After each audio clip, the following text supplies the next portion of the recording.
Hi, parents. I am Erica Jasper, founder of the Center for Confident Parenting and the Special Needs Collective, and the mom of a neurodivergent teenager.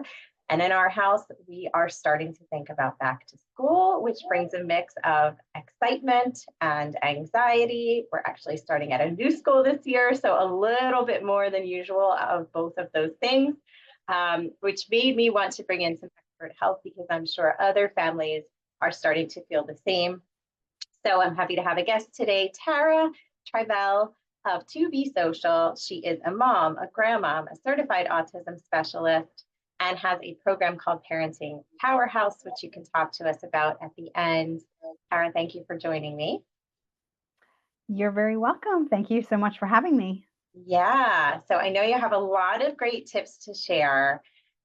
If parents or children or teens are starting to feel anxious about the transition back to school, what can we do as parents to help them prepare and then help them navigate that with some measure of ease and confidence? Wow, that is quite a loaded question, Erica, of course, For real. and and definitely something that is so real. And of course, it's the beginning of August, but school is right around the corner. So our kids might not want to think about going back to school yet because they're still having fun in the summer. But we really need to think about it to start to organize ourselves and them. And as we get closer and closer, the kids are just going to become a little more maybe anxious, maybe a little more defiant.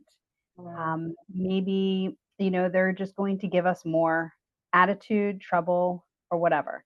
Well, there are a lot of things happening, a lot of transitions taking place. So we're going out of the summer, which was a whole new routine from being in school. Then we had a transition to the summer. Now they're used to that, having a good time. Now we have to get back to school. And there's so many reasons why they're exhibiting all of these behaviors. It's not because they just want to be defiant or they want to, be mean to us or whatever it is. It's really not a wanton behavior. It's more or less some stress that's coming along with it. And, you know, everything seems to be kind of the same each year. We go back to school, we have some of the same issues.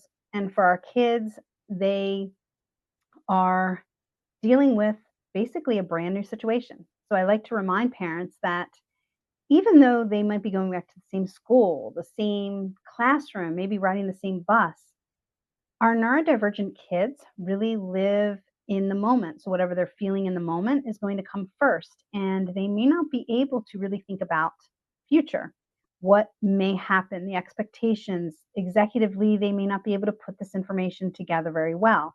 So they might not be able to figure out, well, what might happen, what could happen, what do I do? All of those things executively are not happening. They get stressed and anxious. And what do? Their, self-regulation skills are not developed.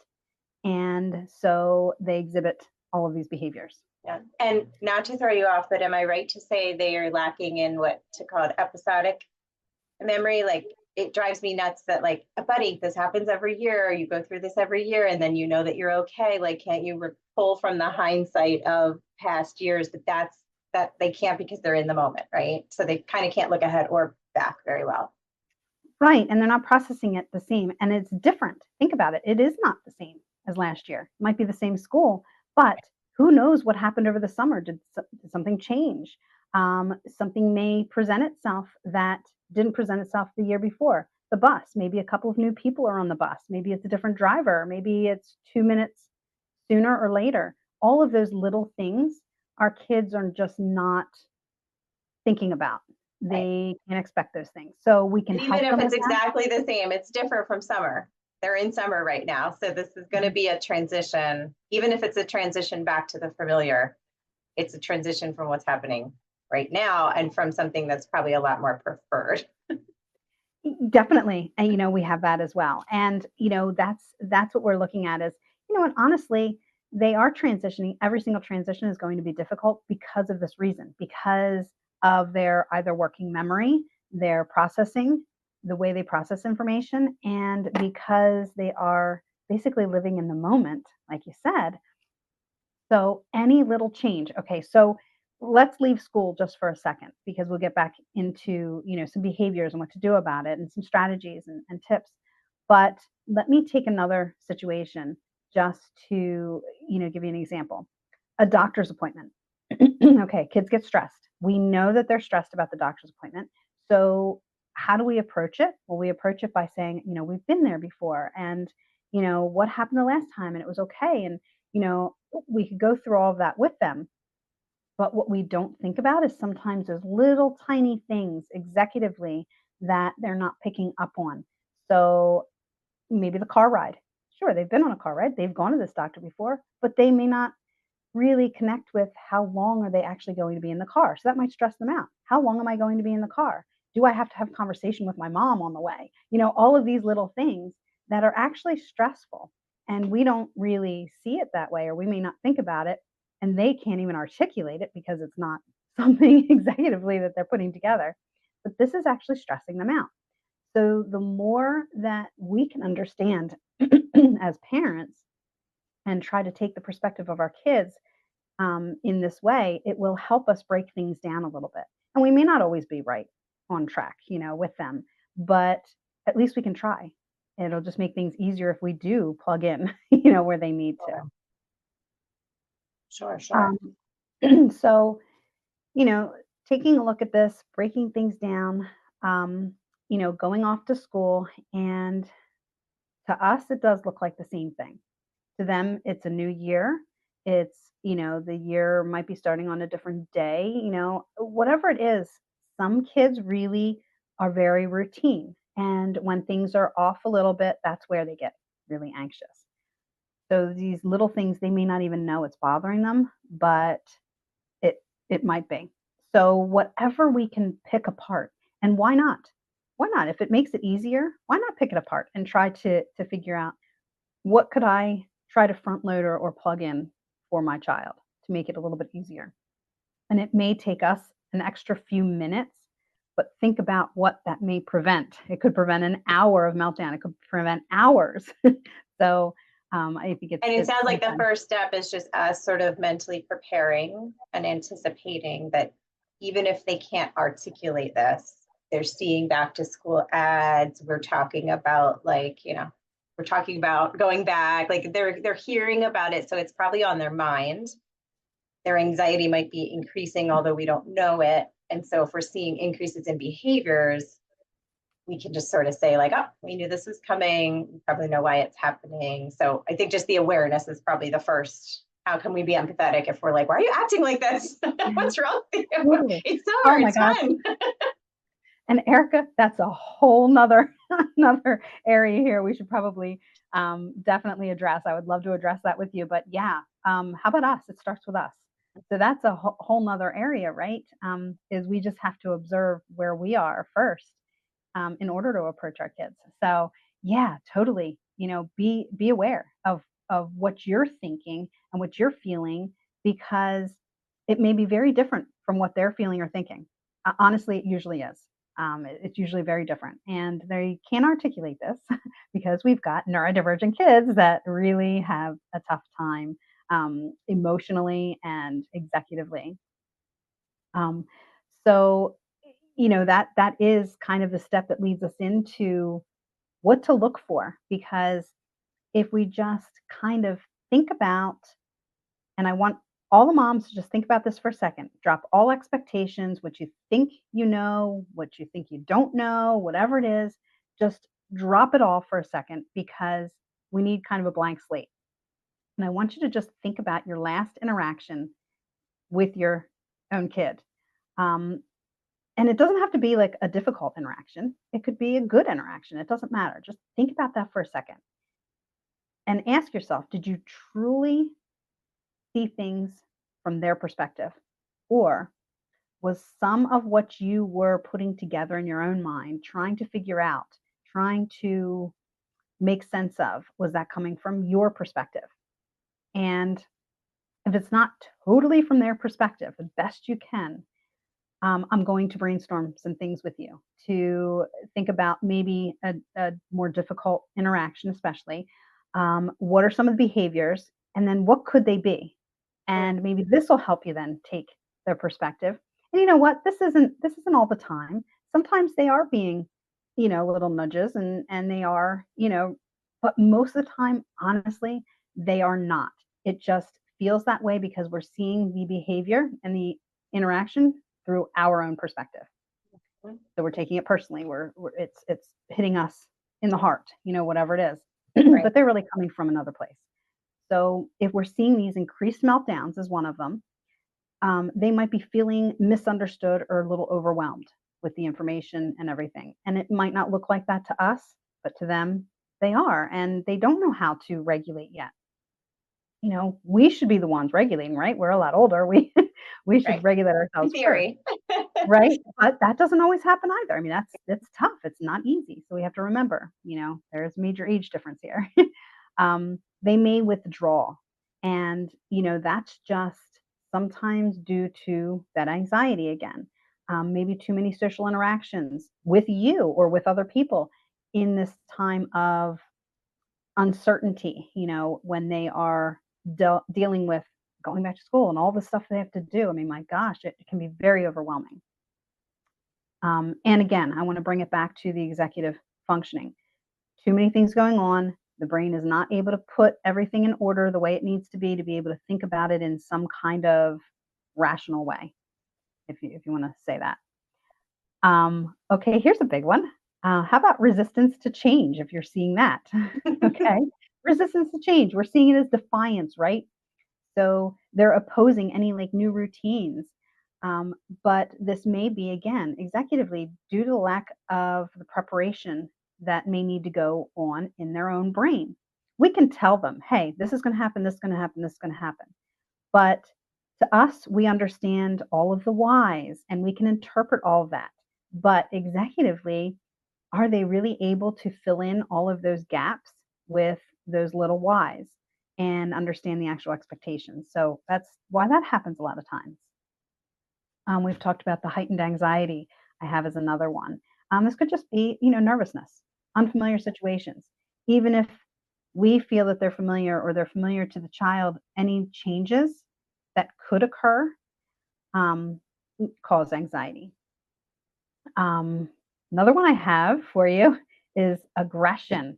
Okay, aggression. I mean, that could be slamming the door, yelling, stomping, whatever. Real aggression, as long as it's not like hurting themselves or you, which is another area. Sit back and think, you know what? This is frustration. This is confusion. What do we do when we're frustrated? I've slammed my computer shut sometimes when I've gotten frustrated. So that can be deemed as aggression, right? So they're just a lot younger, so they're going to show it in a lot bigger ways. So as long as they're not hurting anybody, whatever, this is a time to step back. Let them, you know, let them, and then hopefully, we'll be able to help them understand that, hey, this was a reaction to whatever you were feeling. What was it? And try to break it down. So on the opposite end of aggression, we have more or less selective mutism, not even saying anything or doing anything. Well, this could be really a lack of the insecurity of from the confusion that causes the anxiety.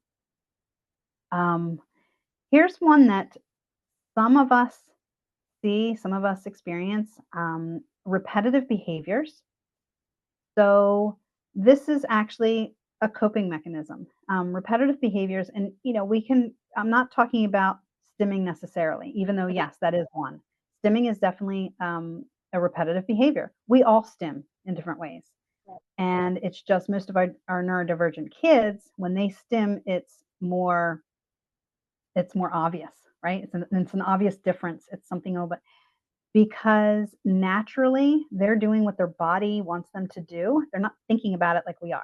Mm-hmm. So I don't know. I have a tip for parents. If your kid stims, if they jump up and down once in a while, or something like that, I challenge you to do it yourself. when you're feeling anxious, frustrated, or something like that, just do it. See how it feels. Okay. That will put you in their shoes a little bit more, take their Right. perspective, just to help them through that. Right. Um, so believe me, I've done it. It's fun.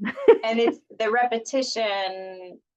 I mean, I know it's often to provide a sensory input, but in this context, it may be more of like, this is something that makes me feel secure, makes things predictable when I'm feeling insecure about maybe the unknowns about going back to school. Exactly. Yes. Anytime that we have any kind of built up, you know, thoughts, ideas, feelings, yeah, we have to get it out. And these guys are just getting it out in different ways. So why not? Why not try it? And other repetitive behaviors, I don't want to go into too much, but some can look like OCD. Um, is it? Sometimes yes, sometimes no. But that's really for us as parents to kind of observe all these behaviors, what's going on, think about all of these things, and try to put that together to find the right resources Mhm. for that. Um, so, another one, okay, we always were taught, well, a lot of us were taught when we were young, look at me when I'm speaking to you, right? So, that eye contact, we already know eye contact is difficult and it causes anxiety. Why? Because, again, the expectations. Why do I need to look at this person? What is it doing for me? How's it helping me? And it just feels so creepy and uncomfortable anyway for anybody that if you don't understand why you're doing it, then of course it's confusing and tough. So the lack of eye contact is, just them managing that social anxiety piece. So, And the so sensory piece, because it can be, if you're focused on looking and listening, it's just multiple sensory inputs, right? So sometimes they're overwhelming. trying to take the looking away to deal with the listening. Exactly. Yes. But that And can look like disrespect, disinterest. Did you turn away so you could roll your eyes, or did you turn away because you don't care about what I'm saying? And that can lead to a lot of misunderstanding. yeah, no, Erica, I'm glad you brought that up because it's very insightful. Yes, exactly. Thank you, for bringing that up because and listen to what you said. It can look like it's being rude or disrespectful. That is our perspective, how we're perceiving that, right? How are they perceiving it? They're perceiving it as this is too difficult for me. I've got to look away. I'm still listening to you, but then when our own perspective is put in the mix, that's where the breakdown in communication comes from. So Yep. perfect. Thank you for mentioning that. That's I speak from current personal experience. yes, I know you have a lot of experience. Um, definitely. So yeah, you've got a teenager. So for us with teenagers, yeah, Yep. we get this often. Um, so non-compliance. All right, that can come from a lot of different things, but we're looking at it as maybe they're feeling a little disconnected. Maybe misunderstood or even undervalued. And we're not doing this on purpose. Our job is to try to figure this out. How can we just help them, make it easier for them, which in turn will make it easier for the whole interaction, like how we, interact with them and help them, right? So I've said a mouthful. Yeah, well, And that was a good list of, I mean, just to sum that up, those are things that we as parents might be seeing our kids start doing now or magnify if it's something they do all the time. And we just want to kind of take a pause and think like this all may be related to anxiety they can't articulate about going back to school and all that means for them. Yeah. exactly. And in any situation as well. So once we start looking at this, and what I'm going to share with you is a little bit of reflective parenting, how that can really help with all of this. Which would never So happen if we didn't take that first step, right? Like if we assume you're being rude and you don't care about what I'm saying and you're not listening, we're never going to get to the reflective part and these strategies. nope, no, So the exactly. recognition comes before that. Okay, got it. It does. So, I mean, take a look at this. Sure, they are exhibiting these behaviors and all this is going on with them, but really it comes down to beginning with us. It really starts with us. how we are actually perceiving, how we are thinking about the situation, them, and then, that's all reflective, based on our own thoughts about our own feelings and our own reactions as well. That's probably the most powerful piece of all of this. That's why I left it to the end. So reflective parenting, once you've gotten to here, like Erica said, once you've kind of realized, hey, there is something else, to really think about here. So then you can start, with the reflective parenting piece, which really focuses on, like I said, understanding your own thoughts, feelings, and reactions. So it's removing yourself a bit and working on yourself. And what this does is it's going to make things easier for you. So there are, When I have that thought of like, we go through this literally every year, can we just not take that away? It's not going to help me be empathetic to my child, right? right, exactly. And we're growing. We're parents. Parenting is a journey, like a lifelong journey. Our whole lives we're going to be parenting. It just evolves, and so if we know ourselves very well, and then we're going to be able to, develop with our kids a lot easier. That's what we want, right? We want it to be easy.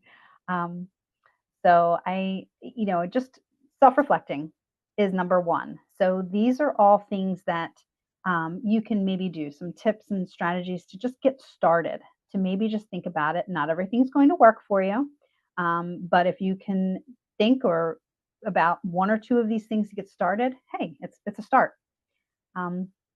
So I want you to first reflect on your own experiences and your own parenting style. What is that? How do you parent? You're the perfect parent for your kid or kids. You are. And perfect doesn't mean that you do everything the way somebody else does or somebody else wants you to do or you've read about or whatever. No. You're the perfect parent because you have a parenting style, you have an experience, you have, kids that are unique.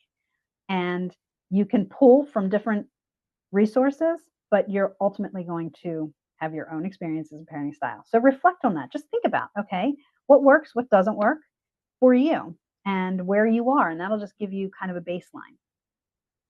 Then you want to really think about being empathetic and understanding to yourself. So acknowledging your emotions and where they're coming from. What are the feelings that are causing these emotions? It's going to help you to understand a little bit better, like maybe where your kid's coming from. Another one is just being mindful and staying in the present moment. And okay, this is a wonderful one. This is my favorite strategy, is to be present. Try to get yourself in the moment. And I've got a whole nother hour I could talk about this one, but Sure. but just being present, honestly, it takes us away from any kind of expectation, any kind of like, what I should be doing or shouldn't be doing, or what could happen, or, worrying about what's going to happen next. Honestly, we are not predictors of the future. I don't think. I don't think you guys are. Who knows? Maybe there are people who can really predict the future. but I'm saying I don't think I'd so. have more money maybe or something. I'd You have know more what? than I have now. We cannot predict the future. So what can we do though? We can create it. And the only way we can really create it is to be in the present moment and deal with that moment. One experience, one thought, one idea, one reaction at a time to get to the next one. And that's how we're creating our future. So look at it that way. That's a real positive way of looking at it, right? Yeah. Another thing is probably just be curious. Be curious and, explore yourself and, things that you like to do or don't like to do. Just be very aware and don't think about the predetermined solutions. Don't think about I those love that piece because I'm a solver. So if my son expectations. is able to articulate, I'm anxious about the first day of school, I'm going to come in quick. If I don't take these steps, which I will try, I'm going to come in quick with like, oh, buddy, you know, we go through this every year and you get all worked up and then you get through the first day and it's fine. And, you know, no big deal. Or like, hey, how about we do, you know, A, B, and C to get you ready? And he's like already bombarded. Like, she doesn't get it. She's glossing over it. You know, what if those solutions don't work for him? So I've tried to go more of like the consultant coach route of like, validate, like, it sounds like you're really anxious. You know, I remember being anxious on my first day of school, you know, new girl, new layout, whatever. You know, I don't remember exactly what helped me, but you know, let's think about it. That would be a better, I guess I'm trying to pose this as a question. The latter would be better than the former of what I described, right? Well, you know what? And every interaction or experience is going to be a little bit different. So you're gonna want to try different things, because you know when you are sharing what you're thinking, that's helping in other ways. You know, that's helping him to become more aware of what else, or what else can he be thinking about, or how he could be thinking about things. You know, so it's opening up the world, even if it's not in the moment. That's going to sit with him for a couple of days, a few days, and you know what? Maybe something will resonate with him and it'll click, and then he will be able to articulate something else that he was thinking or needing. So yeah, all of it leads to, you know, something. And but you know, the predetermined solutions, yeah, it's hard for us not to go there. It's really hard. But we just have to remember, you know, we're dealing with somebody, you know, 30 or 40 years younger than us. They're not there yet. So always keep that kind of in the back of our mind. Yeah. And then, you know, which leads into the next one that I was going to talk about, which you just said, basically communicate, you know, openly and honestly, you know, with your child. When I say openly and honestly, you don't need to give them information they don't need. But we know that, right? Um, but just be honest with our own feelings, you know, and honestly, sometimes we can tell them, you know what, I'm just really confused here. I want to help you. If you don't know, you know, what you need right now, fine. You know, that's okay. I'm just letting you know that I'm concerned, you know, and I'm here, you know, and I understand. And like you said, validate the feelings. And then this last one, I want you to take kind of with a grain of salt. Mhm. Um, because, you know, of course, we're always trying to model healthy behavior, right? I don't have to tell you that. But our kids don't learn from modeling very well. Mm. Um, or maybe they do learn from modeling very well, but they don't use that modeled behavior in the correct context. So that's where they mess up with their friends and everything else because they're trying to model. So still, those are the executive functioning skills, you know, where, okay, they can model this behavior because they see it as getting good results for the other person, but they don't really know how to put it together for themselves, and generalize it into, you know, other experiences which are going to be different. Does that make sense? Yep. Okay. So, you know, if we just practice ourselves, you know, some self awareness, talking to them like the last two, um, you know, and empathizing with them, empathizing with ourselves out loud, then that can at least give them that feeling of connectedness to us, that they're not alone, that they, you know, whatever they're feeling, there is a reason behind it and a valid reason. So that's how I would look at modeling. Yeah. And can you give an example of that so we can just hold on to that thought better? What's something you might say out loud in front of, yeah, your grandson? My grandson, oh, I do this all the time. So, um, because I may get frustrated with something, like if I'm burning a piece of toast or something like that, and I might be like, "Oh my gosh!" But if I'm going to say that, then he may not be connecting what that is all about. He might think it's, you know, because he's in the room. It could be something that he's doing or done. So then Right. I just speak out loud. I'm like, "Oh, I burnt this toast, and I'm, you know, kind of mad at myself right now because now I wasted it, you know, whatever." So I kind of, you know, talk out loud sometimes just so that Okay. he can make the connections, and that's just like a simple little one, but even for big things, like when I'm doing something new, like maybe I have to drive to a new place and he's in the car, and I might be a little anxious or nervous about the timing, whatever. So I may just say that out loud. And honestly, Erica, what it does for me is that actually regulates my emotions as well, so that I don't get too uppity. I'm just like, okay, this is how I feel about this. And I can maybe laugh about it with him or, whatever. And it just helps regulate me as well and makes the whole ride a little easier. Yeah, awesome, awesome. Well, I love this because a lot of the support that, we offer families and a lot of the videos we do is, it's really for the kids. There's a lot of support geared toward kids, but your support is geared toward us, the parent, and how we navigate them while they're navigating whatever they're navigating. And I think that's really important because, it's a hard gig, and if neurodivergence is factoring in, it's probably hard in different ways. So on that note, tell us if a parent is like, I love these strategies, I want more. You have a new program that's available. Can you touch on that before we wrap up? I do, yes, Erica. I have a new program, my signature program, Parenting Powerhouse, which is I launched in the spring, and it was live, like Zoom sessions, but now it is all pre-recorded. I have lessons pre-recorded, Awesome. so it's at your own pace. It's packed full of so much that just is there to support you as a parent, to get you to this point of confidence and peace in your parenting, and learn how to do it reflectively, Mm. build yourself up. And I'm here as your accountability partner, as well as a whole um, group of moms, wonderful, dedicated moms.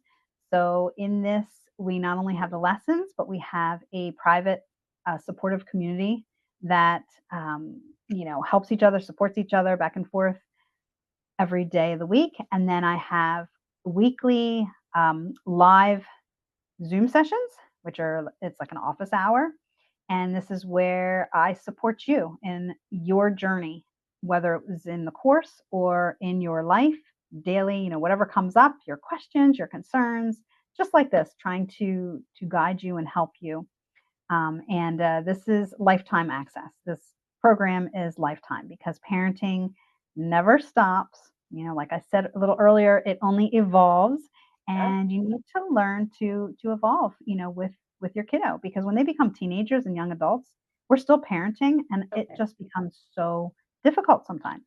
Yeah, So yeah, so absolutely. visit me at parentingpowerhouse.com. Wonderful. Well, thank you so much for letting us know that that's available on demand. I'm sure that will make it easier to access for people who are super busy, which I'm sure we all are. And thank you for sharing these tips. Hopefully, that will help us to navigate this back to school transition with some confidence and loads of empathy. I know we're going to need it. And I'll get this out to our audience just in time. Thank you so much, Tara, for joining me. You're welcome, Erica. Thanks for having me. Bye, everyone. Bye.